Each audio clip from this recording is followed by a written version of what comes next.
What's going on YouTube? JT's Reborn here, and welcome back to another edition of After the Movie. I'm currently in the theater parking lot right now. I just got out of seeing the animated film Belle, and I'm here to give my quick thoughts on it. So, with a lot of Japanese animated films, unless they're based on an IP, I try to just about always go into the films completely blind, not watching a trailer, not knowing the plot to it or any sort of way, because I like to be surprised. That to me is one of the most exciting things about when an anime film gets imported here to the States to play on the screen, because I'm like, okay, new anime film, they're usually pretty amazing. I'm going to go into this thing completely blind, have no idea what this thing's even about. The only thing I saw was a poster, that's it. And I'm like, okay, it looks kind of interesting, I guess, and let's go ahead and talk about the film. So, overall consensus, I quite enjoyed this film. I thought it was really good, actually.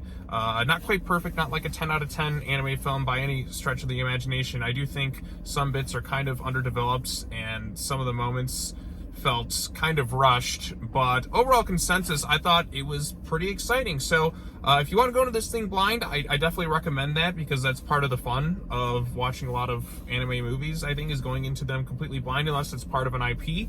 But I do think this is a pretty solid film. So to get into the plot of this thing, I didn't even realize until like midway through this thing, when a certain character shows up, that this is pretty much like an adaptation of Beauty and the Beast, but in kind of a unique spin on the whole thing. It's just kind of taking the elements of like the main character's name is Belle, and it didn't hit me until this other character came like, oh, this is Beauty and the Beast, but in its own unique twist to the myth, into something that feels completely unique and original in a way. So to describe the plot of this thing, you have this main girl, her name is Susu, and basically what happened in her past was her mom passed away. Her mom and her had a very close connection, but her mom died because her mom went to rescue someone, and she felt kind of abandonment issues, and she was really depressed about the whole thing. It's kind of taken its toll on her. She's a bit of a social outcast. She still has friends, but like she's can't sing anymore. Like singing was a big part of her, and she can't like express herself the way that she wants. She's really kind of closed off and really sad, and a lot of stuff kind of going on with that. But then one day, one of her friends suggests that she joins the metaverse from Facebook. I don't know, just kidding, it's kind of like that. This app called You, which kind of reminds me a bit of the Oasis and Ready Player One, how people kind of hook up and do gaming stuff. But here it's like you go in there and you basically create your own avatar, and you kind of just live out. Like the whole world's kind of connected to it. It syncs up your body, and it's like really close and taps into like parts of you that allows you to be a lot more expressive with your emotions and all that. So like if you're really sad, like a lot of that torment comes to the surface. If you have hidden talents like singing, like this girl does, that comes to the surface. And so basically what happens is she creates her avatar, and her avatar's name is Belle. Now, like I said, like in the tale Beauty and the Beast, now Belle basically becomes an overnight sensation in this whole U-verse, or whatever you want to call it. It's like the Oasis and Ready Player One. So she becomes kind of this overnight sensation, and Susu can't really like accept that. Like it's really overwhelming to her. And at first I thought the movie was just going to be, like I said, that's when this whole Beast character comes in, and that's when it becomes Beauty and the Beast. She's basically just kind of living her double life, and then I'm like, okay, this is kind of interesting.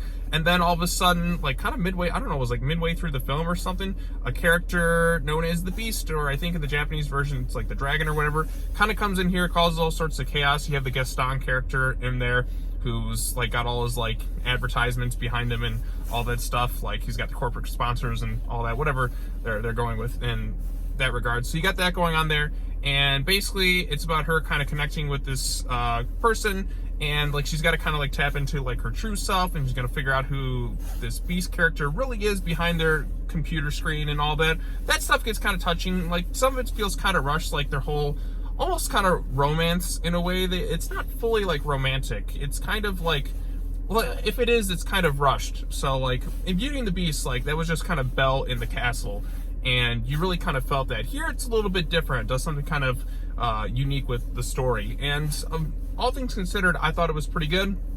Like I saw the English dub of it, so I'm not sure how the Japanese version matches up, but I know a lot of people, it's like, oh, I don't like dubbed, I only like subbed, and yada yada yada. It's pretty much just the same thing. It's just kind of different voice actors, and the voice acting was pretty good. Yeah, the lip movements were pretty out of sync, but I'm willing to accept that because it's a dub thing.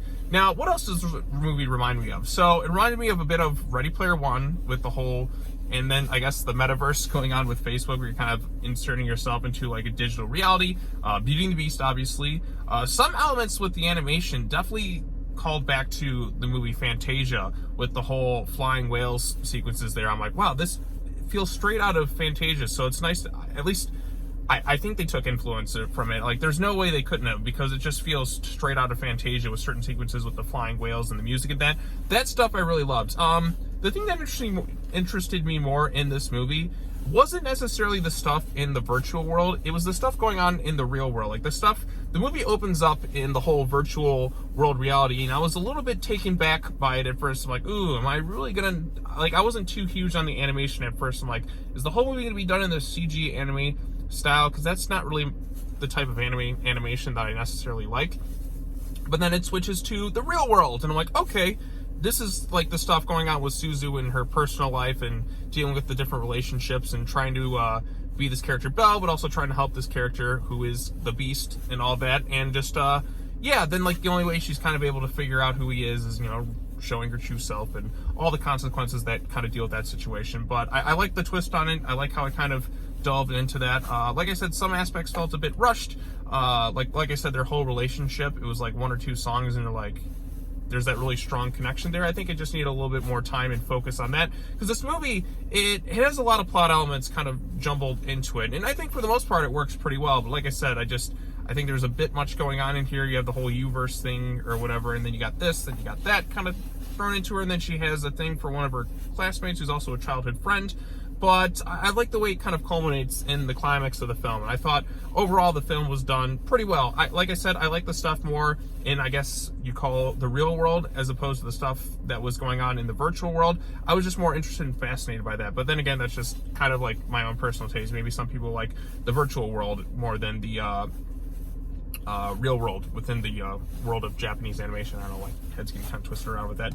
But I do recommend it. I don't want to give everything else away. Like I said, I think for me the best thing was going into this thing completely blind, not knowing the plot, never seeing a trailer or any footage of it. So it was kind of a nice surprise to realize that this was in fact a Beauty and the Beast story. So those are my quick thoughts on the movie Belle. I definitely recommend it. Like I said, with most Japanese anime films, unless it's truly awful, I haven't really kind of come across one in a long time that I felt like was absolutely atrocious, at least an original one that I've seen in theaters, which is a good thing. My streak continues. I do think it is worth checking out. So yeah, that's all I really have to say about it. If you've seen the movie Belle, tell me your thoughts on it in the comment section down below. Be sure to like this video, share it with your friends, subscribe to the YouTube channel for more content. I hope everybody is having a very pleasant day, and I don't know what I'm going to review next, but that's 2 movies so far this year, and I do think they are going to try and do like another sort of anime film that's going to be coming out in a limited run starting this weekend. So if I get the chance to, I'm going to check that thing out, because like I said, I like going in these movies completely blind and coming away very satisfied. So those are my thoughts. Go check it out, and I will see you all next time. Oh yeah, like, share, subscribe, all that other fun stuff. And if you've seen the movie, tell me your thoughts in the comment section down below. All right, well, that's all I got to say. As always, take care now. Bye-bye then, and I will see you all in the next video. Peace.